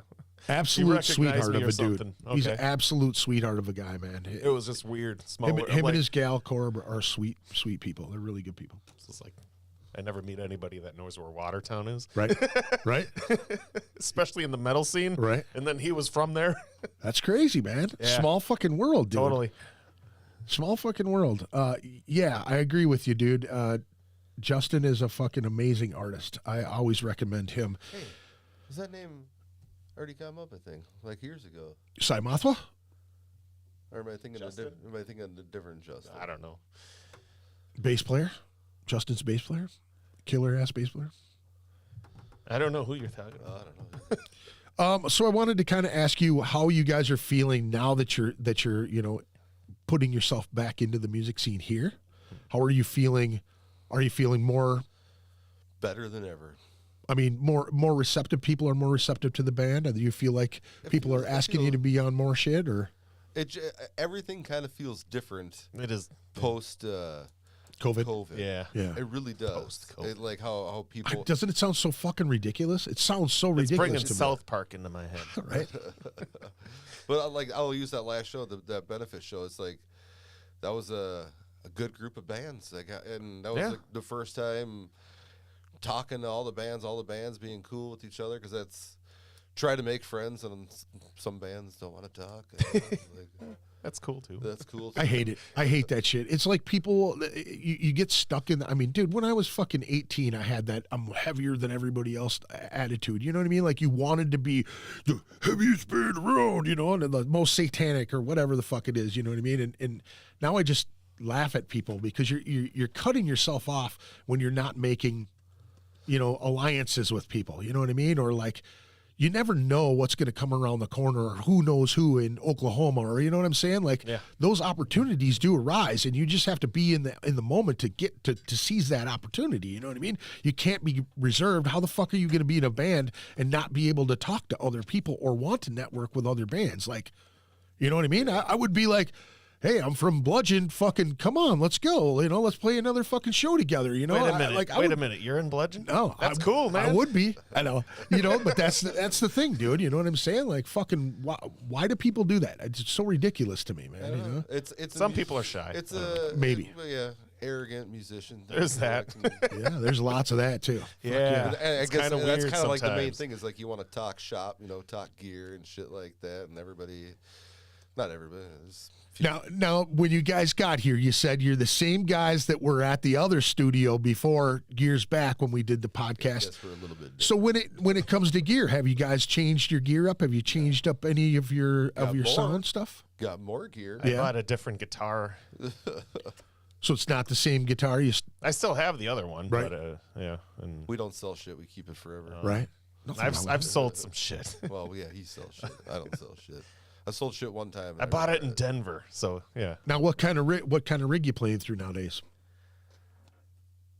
Oh fuck, no, I'm just kidding. Do you want to know the specifics? How nerdy do you Yes, want to get? go nerdy, dude. Go super nerdy. Maybe somebody will really like it. Maybe I'll like it. Yeah. Talk about it. Tell me Well, about it's Fender Squire. I got a Fender Squire, it. Nice. Pointy one too, huh? very pointy. My amp is a Fender Squire pointy. Nice. They work really well together. No, it's an ESP NV I bought in Denver, Colorado, because I saw it online and then I was looking for one. So you went to Denver to get it, or No, it was on tour. Oh, right on. Yeah. Picked it up, laced it up, and fucking Drum let her rip. City Guitar Actually, Land. yeah. I was trying to think of the place. What is it? Drum Drum City? City Guitar Land. Yeah, they've been around forever. Yeah. It's a good shop. But no, like he had to ship it home. I couldn't just take it for some. I don't remember what the deal was. Something about him getting audited or something. So he had to, since it was an out-of-state payment kind of thing. Oh, yeah? He had to ship it. I don't know what the fuck. I'm like, dude, I'll pay the shipping and take it right now. But Right. no, it wouldn't work. Really? Yeah, it That's fucking but bizarre. I don't know. It doesn't matter. I got it anyway. So what are you playing through? Oh, it's one of my amps is a Fryette, which used to be VHT. Pitbull Ultra Lead with a couple of their cabinets, and then the other amp I play out of 2 amps. It's a old ass Ampeg VH140C solid state amp. Why do you like to do it that way? One guitar player in the band, So it thickens the sound, yeah, and then also the bass player's got a reference on his side of the stage. right? That's fucking great. And- And I've heard people do that, and I've seen single guitar players do that. Running, would it be stereo that way? I guess. But 2 different sounds, right? Yeah. Like you have a thicker sound with which amp do you have a thicker sound with? Do you feel? Oh, it's kind of a combination thing. They're just different frequencies, so they So it mashes out- together. Yeah, yeah. Okay, gotcha, They gotcha. blend together in the right way, kind Right. of thing. So it's, Now, with the recording on that, how were you able to get that same feel? Were you able to do that? we didn't use the Ampeg. We didn't even try it for some reason. Next time we'll try it, but use the same Pitbull amp, and then the guy that records this is in this band Moloch, and then he had a Mesa Boogie Mark III. I think he called it a Blue Stripe or something. Was that his or Ross? It was his. Oh, Yeah, but I've been hearing good things about that Moloch band from their last release. Somebody they just played last Yeah, they- weekend or some yeah, they shit, did. and but I've been hearing about that. You know, like, dude, the new one they got is really good and that type of shit. Yeah, they're good. A little bit of a buzz from them cats right now, so that's known him good. forever. So yeah, they I've haven't known- they haven't played a local show in 5 years or 4 years or something crazy. No shit. Oh, they played in Pine City with us. Yeah, I said local. In Oh, I guess in the that is- Twin Well, you guys Cities. should get those guys to play, and we'll do a show at the Skyway. That's what I think. All right. We should make that happen. You figure out when, and I'll fucking search for dates and get Ben's it. got to do double duty. That's the problem. Is it bad for him? Does he? I don't know. If he wants to. It depends on him. Oh well, if that's going to be an issue, I don't want to do that for you. That'd be a fucking Well, pain. in 2 the shows ass. at the Skyway. Right. That would be fucking. Well, it'd be Rob Carlson basically. You know, the 32 bands. Minus 35. Right. He's only in the 2 bands. Right. Exactly, dude. Hell yeah. Fucking Rob's in fucking 82 bands. I don't know how you have that much time. That's amazing. Dude, I honestly I don't know how you would differentiate all those riffs though, man. That's a lot of fucking riffs if you've got, what is it, Krog, Mastiff, Glutton, fucking the punk rock band. What is I cannot remember. I don't know. I can't think of it either. Sorry, Rob. Sorry. You got too many fucking bands, and I think Sorry, I'm not sorry. I think he joined 3 more while we're sitting here. So it would make sense to me. We've only been in one Yeah. The whole time, right? the whole time. Yeah. The only other, I was in a band in high school and a blues band in between this band and the, No, we were in Cremator together. yeah, I guess the first Never name. mind. Yeah, well, we don't need- Never mind. The first rendition of this band was called Cream. We couldn't think of a band name. And we played at Imagine. Star Central, Yeah. and they spelled the name Cream Ater. That's great. That's hilarious. It was it a great. Decker show? No. It was, oh, I don't even know. Star Central up on. Yeah. It was It was like band, a Tuesday or something. whatever band Chaz DeMoss had at that time. Oh, I can't was it remember. Devil Sex still? No, it was not Devil no. Sex. It I was can't- way before then. I can't think of the name, but that was the very first show we ever played. That was 2005. We didn't even have songs. Yeah. Oh, really? I was just improvising. Doing your thing, huh? We were a 4-piece at that time. Yeah. We were not a 3-piece. Now, I wanted to kind of touch on this too, and I know we're getting close to the end of this deal, but you guys signed with a management company just recently, correct? Yes. That's Ashley Talent. Is that what it's called? Yep, Ashley Talent. Now, how did that come to be? And has it? You guys are pushing more. They getting your name out there, and kind of like, are you eventually going to be doing tour stuff with those guys too? Are they going to be pushing you guys a little bit more? Absolutely. Yeah. It's for booking shows. Mainly That's a new out thing. of state. So, yeah, Just out of state mainly. one less thing we don't have to worry about doing, and because it's a Right. lot to do, a lot to deal with is booking, especially tours, Right. and having to coordinate all that shit. Yeah. And they got a little thicker black book than we do. Oh, I bet. When we lose a contact or can't find a show, it's like There you go. we got no one. We got to start searching. you Yeah. know. Right. Do you know a guy who knows a guy who knows a guy? How long? I mean, 6 years you guys did that shit? Just Something. fucking Yeah, I don't know. Oh, making contacts, obviously, with Oh, other well- bands and shit that you're playing with, but being able to go to a 5 place and have a good show. Yeah, it was like 5. How the 6 fuck do years. you find promoters that actually yeah, I put on mean, good shows, man? You It know was what I like mean? it's the true full story is like it started with Andrew Mankey. Yeah, And he was that's- going to book a tour with Sadistic Passage. Yeah. and they couldn't play the tour, and we kept doing. We were- wanted to go, and it, jumped it on- was Whatever like- happened to that dude? it We was like- jumped on their tour, and it was Yeah. supposed to be the two And then bands. and then it was a tour of it was supposed to be 4 days, Right. out to Colorado. It's like, well, fuck, if we're going to Colorado, why don't we just keep going? Right. And so he's like, yeah, that's cool. He's like, I'll book another week for you guys. Then he booked another week for us, and then we met a key person in Amarillo, Texas, Raymond from Abolishment of Flesh. Okay. And he dug us, and I don't even think we even We just asked him. messaged him, and he emailed us a bunch of contacts. Yeah, like I don't think Like, we even like asked him for contacts. He like kind He of just brought it up. openly. He gave Wow, us like fucking big ups to that. he gave guy. us the like Yeah. awesome. 10 Yeah. contacts, and like 8 of them worked out and then very that very snowballed. good. And then that snowballed, and if we couldn't find a show, I know we talked to you a couple times, and Randy and new guys, just hitting up the NYDM. Well, and here, we kind of circle back to what we were talking about before is like, how could you in this day and age, especially with the fucking, the labels and all the, the internet and everything being so fucked right now as far as promotion, and like, you can't get signed like it used to be, like places would find a band, diamond in the rough kind of deal, and they would pull them in. They would, get them with a good engineer. They would get them with a good group of people, give them the right amount of money, and say, "Oh, here's your fucking loan. You owe us this money. Get out on the road and do what your thing." If they hit, then they come back in. They force them to do another album, or they sign you to a multiple album deal.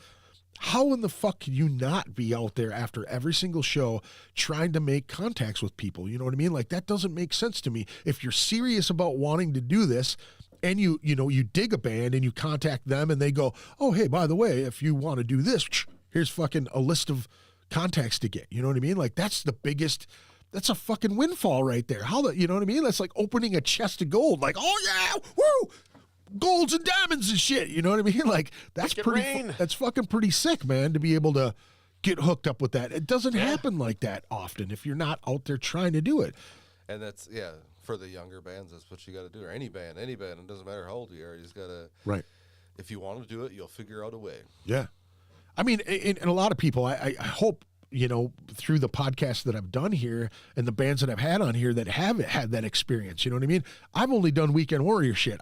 That's the only aspect of it that I could ever give to people, as far as touring out. But, getting your merch together, having your fucking, your recordings together and having, shit you can sell to people and market to people. Like once you leave town, if they don't have a shirt or a CD, they can never just keep going, hey man, obviously with the internet the way it is now, you can fucking find anybody anywhere, but it's like, why would you not want to be out there pushing it, man? If you're serious about doing this shit, like boggles my mind, man, absolutely boggles my mind. So with Ashley now, you guys, so do they help you find extra dates, things like that, help you plan your stuff and get you out there? They're going to be pretty much 100% doing all the booking out of state booking. So it's they do it. They do it. They do it. So you guys got the rider with the fucking just the brown M&Ms and shit, or yes, root beer or something? Was it? I heard a story about the root beer. What? Willie said he wants root beer. That's all there is to it. That's all I heard. When Willie told me that, I'm like, that is a Willie response. That is. He couldn't think of something to say, so he said 2 6-packs. And I said to Willie, Willie, you can't even find 6-packs. I'm like, if you find it's like it's the hardest thing to find. Yeah. What if we get a 6-pack of grenades? You should have said a keg. You know what I mean? How they have the little pony kegs of fucking root beer. A&W all the way.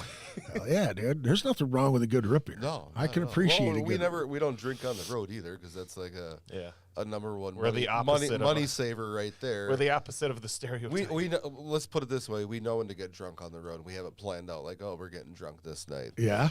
Like Seldom. I don't know how many hundreds of shows we've done on the road. There's probably been 5 times. No shit. That we've gotten fucking obliterated. No shit. But we I guess Elko, Nevada is That doesn't count. that. Well, I mean that's where we plan on. It's like, well, Elko, that's the Yeah, I night know, we're I know. getting drunk. We're getting because It's a bar and they let you you- sleep over upstairs. What? And shit. yeah. The bands, they let the bands crash out upstairs. That's fucking one of the badass. coolest places Well, ever, and they make a How drink. late and were they open though? they Like, till- insist that you drink. Yeah. Because they make a drink into like a drink of that night. They'll make up the Bloodgeon drink or whatever Yeah. like that. I and think then- they closed at 6 in the morning. So No shit. it was something crazy. Well, because Nevada, does Yeah, that. they do their fucking thing. They Yeah. get crazy. Yeah, that's crazy. In your guys' opinion, what was the best band you guys played? That is a huge question, dude. What's the best band that you feel from like you've... The band from like unsigned, like that band from Shreveport, the Shreveport. Yeah, I know. I You can't know who I'm think of the talking name. about? I Some of can't the think of their nicest guys ever. Can't They're think not a of band anymore, but No. I can't think of the name. Malignant. I don't know. I can't think. I wish I knew. I can't remember either. It was some of the best musicians I've ever seen, and these guys were just like, "Do you think people would like us?" Oh, was Another- Eddie in the band? No, Eddie wasn't in Oh, the band. okay. Yeah, that's Can't kind of... think- I can't think of. Well, that doesn't really help because we can't think of the name. But they're from Shreveport. They're not a band anymore, so it's really kind of null and void. There's been a lot, and it's hard to There's pinpoint them down. Pantheon from Texas. Pantheon, yeah. A black metal band from Texas, and they said the same thing. They're like, "Do you think people would like us?" Well, people fucking love you because they're just a 3-piece band and Just shredded. kind of we're kind of following in their footsteps because they got like the guitar player and drummer have been playing forever together. right. Since the early '90s, I think, Right. maybe Yeah, even yeah. '80s. They go like, way back. long fucking sick. time. Yeah. Nice. And super cool guys, and yeah, a great band right there. And but locally, you keep saying Defiled Sacrament. There's Young kids, man. Yeah. Young cats. And All these other bands that, names escape me at the moment. Apothic. Yeah. yeah. Talking the new bands, they're fucking real good. Yeah. would you say Apothic? Yeah, Is that what you're talking about? Apothic? Yeah, they're good. Is now how you say it? Braden and Yep, yep, Natanic yep, and... yep, Yeah. yep. They're good. They're good. I saw... Where the fuck did I see them? With Goat Whore. Yeah. That was the first time They were I there. saw them. They That were was the fucking first awesome. time I saw them. Yeah, they were good. That might even have been their first show. Might have been. Yeah, something like that. They fucking killed it. I thought they did well. That's another band that you should have play with. You can't on forget that about show. those guys in with Moloch. Fargo, though, those Gargatron boys there. Oh yeah. They, we've been around probably as long as them, since 05, 06, something like that. I think they started. So we've been, playing shows, grinding away just like just as long as those guys, and we know what they deal with. And Oh yeah.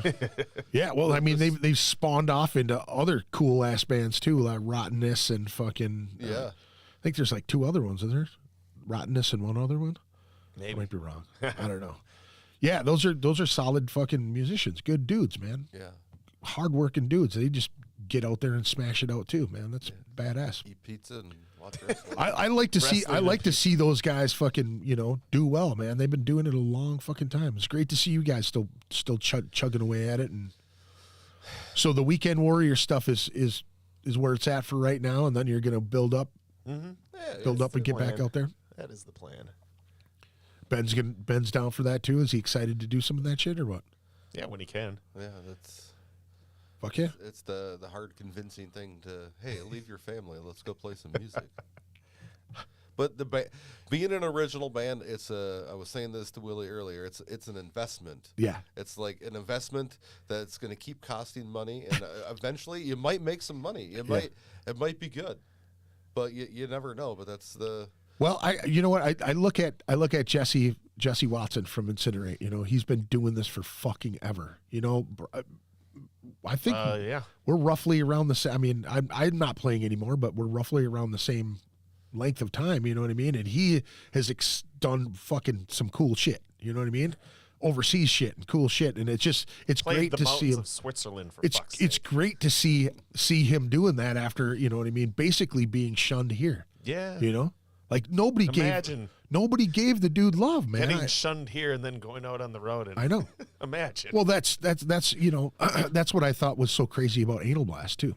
And I never knew how the ramifications of Anal Blast I got to see in full swing with Ben Gould, Big Wes Nelson, and I think Whitesides was with him that time. Oh wait, no, it was Nick. It was Nick. Yeah, I think so.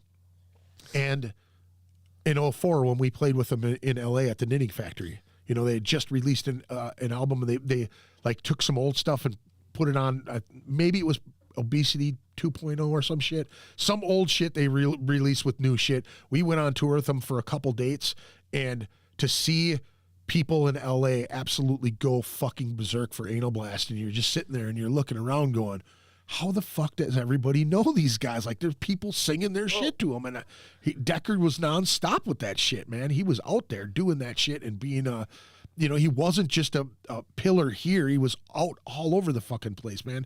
He really started multiple chapters of the NYDM just by touring. You know what I mean? Like, once he was in it, he would meet people and he would get them to start chapters. And it's kind of crazy to think about it, I think the first time I saw him was 03 at Milwaukee Metal Fest, Yeah. and they had a huge crowd, and then you see him here, and I was like, wow, what's this? Yeah. There's nobody here. Dude, it always blew my mind. I mean, there was people pitting in front of him. We are a Security little- guards would we're a stop little him. He'd tamer say, if here you in can't pit Minnesota." here, pit over there where they're setting up on that stage. Yeah. Because Yeah. It was crazy to Yeah. me. It's crazy to me to think that Deckard didn't get the love that he deserved here. And he did so much for this music scene. So fucking much. remember All how of many those. shows used to come through town? Yeah. National shows? Yep. Him and the Domagals did that shit. They were like competing all the time. And then Rich Best picked a lot of that shit up at First Avenue. But that was on Decker's, like they worked together in a lot of that shit. Him and Rich Best, I can't even believe how long they worked together. Like all of those Metal Massacres that he did with all the little cards with everybody's name on it. You had to circle your name and like give your friends like your card. That was how he divided the money at the end of the night. If your stack of cards came through the door with your name circled on it. So we'd again stand at the door and give people our fucking shit sometimes, you know what I mean? Like just to get that extra push, man, I mean, I didn't to go back to the Soulfly thing and like the Leo thing. Like when I asked Bobby about playing a show, he was like, I just didn't think you'd ever want to do it. I'm like, why did you never ask me? He's like, you're old school, man. I don't think you want to do something like this. I was like, let me get a shot at it, And we outsold everybody that was on the bill. You know what I mean? Like I gave him the 50 tickets that he gave me first. I already had those gone. Me and Gooch had them sold like a week after we got them. And I'm like, okay, I might need a couple more. And he's like, well, here's another 50. And I'm like, oh, really? Like, I don't know if I need another 50. And then we sold that 50 and got more. You know what I mean? It was just like, he just goes, holy shit, you know? And then at the end of the night, or, you know, we were supposed to meet him to give him the money from the tickets that we had left, you know, because I already gave him a chunk. He came, got the envelope, got more tickets, and I had a big envelope, and he wasn't at the show. And I'm like, dude, I'm not going to give, you know, a couple $1,000s to somebody I don't know, I've never met before. I'm like, I work for Bobby, here you go. You know what I mean? Like, fucking sign it off. The dude sat me down, and he's like, holy shit, you want to play any more shows? And I was like, yeah, that'd be cool, you know? And he's like, whatever ones you want, let me know. I'll tell Bobby. It'll be all good, you know? I was like, holy shit, you know? And the thing is like, situations sometimes where money's not outright, you know, like openly talked about, you know, like, do you expect money from something like that? Do you ask for it? Do you say, hey, we did sell those tickets. Like, what do we get off the ticket sales? You know what I mean? Like, it's not an open conversation. And I think even back when I was younger, for many years, we never made any fucking money. And then, you know, Necromus dissolves and I go into sub-level, and then I was like, I demanded it. Like, I'm not going to leave my studio for less than $100. You know what I mean? 5 guys, $100. It's fucking peanuts, dude. You know what I mean? Like, you might as well just give me a pizza and some beer. You know what I mean? Like, that's all it is, or a bag of weed and a fucking 12-pack. I've been telling Willie this whole year we'd make more money if we were clowns at children's birthday parties. You probably would. They don't make $100. They make more. They at least make $150. Right. Right. I mean, they probably make a lot more than that, dude. You know what I'm saying? So we'd make more money being fucking clowns. Well, you know, and that's the thing. Less I think investment in gear. I bet you that You're funny. that Jesse Watson is doing that. He, you know, I bet you he's not probably paying for his merch out of his own pocket. You know what I mean? He might be, but I think that he's probably established enough to get a guarantee. You know what I'm saying? And I think that's where we all kind of go for through this whole thing. Like, as you realize, like, okay, I'm actually worth more than a pizza and some beer. $100. Yeah, $100. Where the fuck do you get up? Where did this even start? $100 fucking dollars. Dude, 75. That's the best one I've heard so far. 1922? Hey man, come to Duluth. I can guarantee you $75. That's it. What? Dude, that's 5 guys and fucking, you know what I mean? Like multiple vehicles and up to Duluth alone, 2 hours. You're gonna pay me $75? All right, sure. I'm cool with that. Whatever, man. We've upped the guarantee a little bit, but it's like we've kind of been there, done that. A lot I think that it. You know, how many years do you think would you say you have to play before you can actually, you know, what is the guideline to guarantee? What is the path to guarantee? Well, if you do it the right way. I guess it depends on the demand. You don't right. You don't play death metal. You play. You become a clown. All you need is about fucking 2 years of playing. Realistically, don't get good.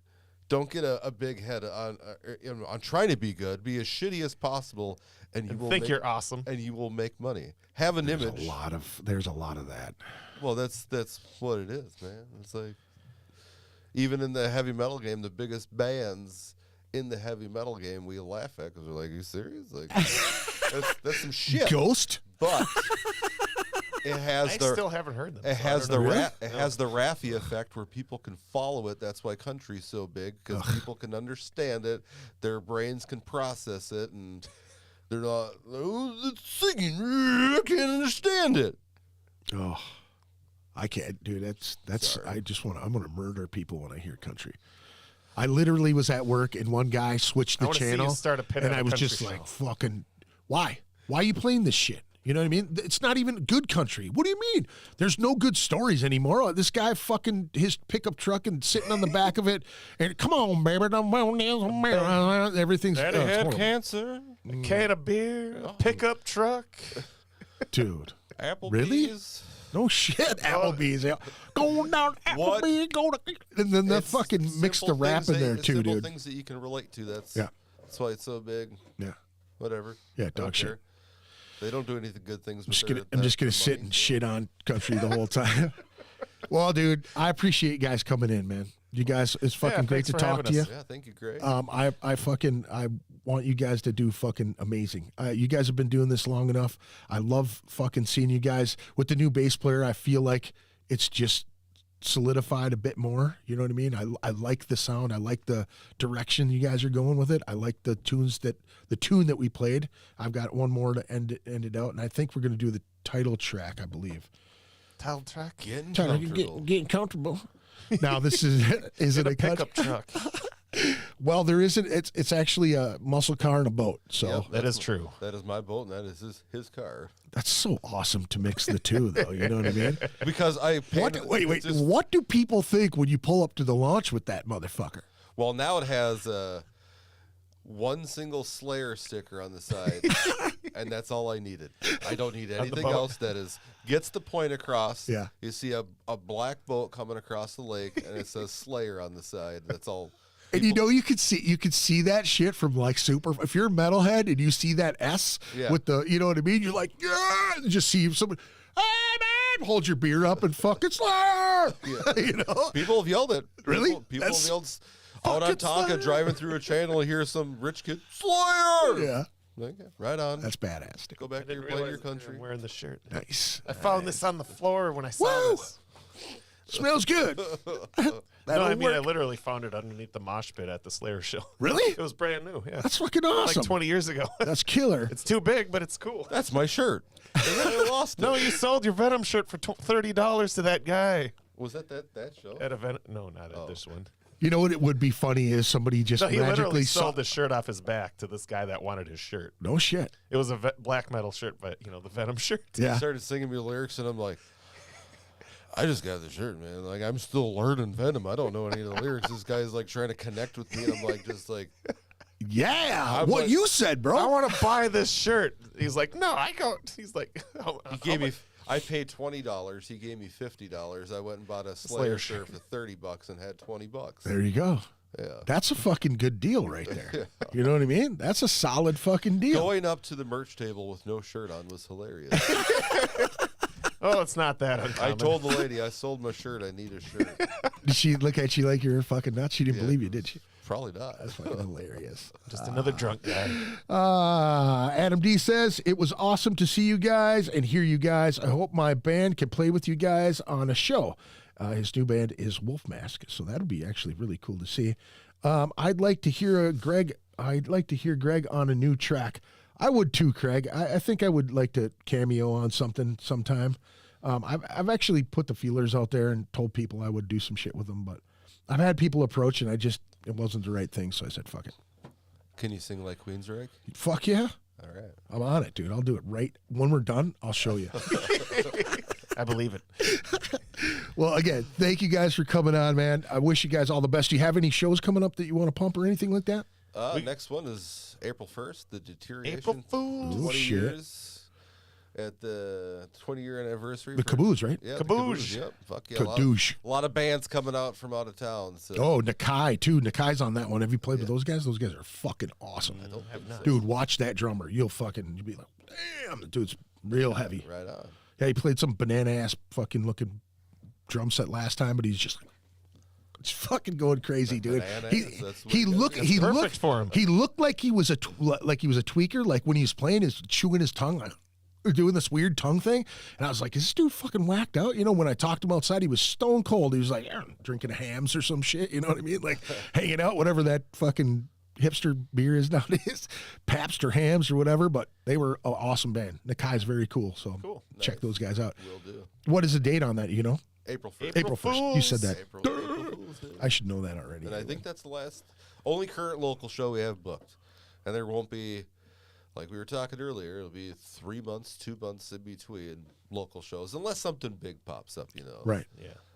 Something worthwhile, then we'll get on it. But Wow, there's a lot of fucking good tours coming through, and I've been fucking hit up by everybody and their mother trying to get on, Vader and Rotting Christ and fucking, there's like so many shows that are coming to the Skyway, but a lot of times it's not even the venue's call, the management's not letting local bands on there, which kind of sucks, you know what I mean? Like, I don't know how Bobby used to do that too, man, except for he'd have like 80 bands in the fucking Skyway all playing for free because you can't charge really to get in there, you know what I mean? Like it takes away from the other draw or whatever. You know, it's kind of a fucking It'd be a dream to play with Christian. hell yeah, right? Decrepit birth. There you go. We can say that we probably would not be playing death metal if it wasn't for Vader and Christian. For Right. Yeah. Right. Like the vocal Because, thing. Yeah. Exactly. Fuck yeah, dude. And it doesn't get any better in Christian. Well, actually, that was like the first band where you couldn't really understand the lyrics, that I really liked. well, it's okay. They're from Brazil. It's Yeah. like, I don't Brazil. expect them to sing perfect English. Yeah. It's like, No, I just, got out of my own bullshit. Right. There you go. There you that go. was the band. Well, let's fucking do some getting comfortable and get on with our fucking evenings. Thank you, everyone, for joining us this Thank fine you. Friday at Chilly Ass. Make sure you're nice and warm for this next week. It's gonna be fucking cold as fuck. It's gonna drop here in Minnesota, so make sure you keep yourself warm and all that other good shit. Drink lots of booze or something. Forget about it. Go freeze in the snowbank or something. I don't know. Getting comfortable. This last tune, the title track of their new EP. How many songs are on this thing? 9. 9 songs. Well, that is an LP, isn't it? No. Would it be EP or LP? we only Is do this a test? I don't know. Oh. EP for us stands for eat pussy. We don't have we don't do EPs. There you go. The full deal. The full deal. Well, I found this stuff on iTunes. I'm sure it's on all the streaming areas, right? Yeah. Some Get of them, it. most of them, all Well, of them. I don't download know. it, folks. Fucking bug them for a physical copy so they make some cassettes. Yeah. One of these days. You know, Copycats does albums now. Copycats has a record press nowadays. Get you some Yeah, we fucking should. 'Cause get some we 7 went- inches we on went that. through Sevens? Joy's Land before, and they're not doing CDs anymore. They're just doing vinyl. So And there's a wait. There's a backlog. Is there? Oh, yeah. Is it a lot? For vinyl? Yeah. Yeah. How long? I don't know. I didn't ask. Oh, you were just like, oh fuck. No, some people just told me, yeah, there's a big wait on it because these other bands are trying to do it. Right. Well, then I'm sure that Yeah. it's fucking probably all the way through, man. Well, let's take a listen to this. Folks, you have a fantastic evening. Again, thank you very much for joining us. We're going to be out on some fucking getting comfortable. That's what we're going to do right now. So take a listen. And thanks. And pay attention, man. RitualMadersPodcast.com. I'll be posting some shit on Facebook. Ritual Madness Podcast on Facebook. Posting the upcoming shows. We got a ton of different shows. I had some up here, but I'm just going to let you go to the Facebook and look it all up. And there's a ton of shows coming. Lots of tours coming. So keep your eyes open and listen and hang out because I'll be doing some podcasts. Oh, by the way, this is probably one of the last shows at this particular studio space. I'm going to have to find a new studio space, and I may have or may have not. I don't know. So I have like one more podcast booked right now, but I'll see how it goes because I think these two landlords are about to fist fight. So we'll see what happens. So let's get comfortable. We'll talk to you soon.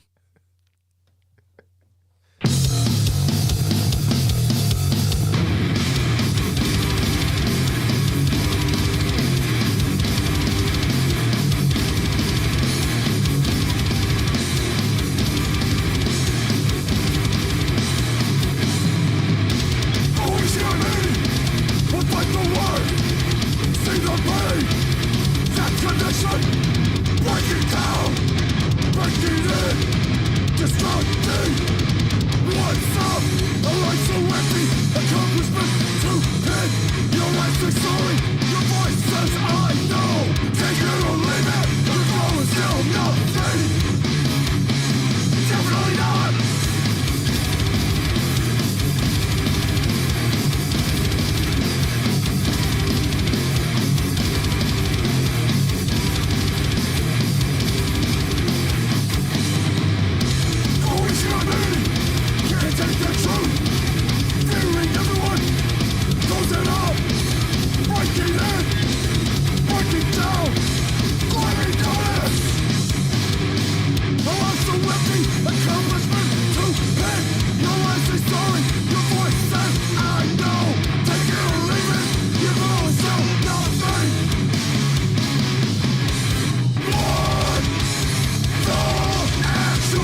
Ritual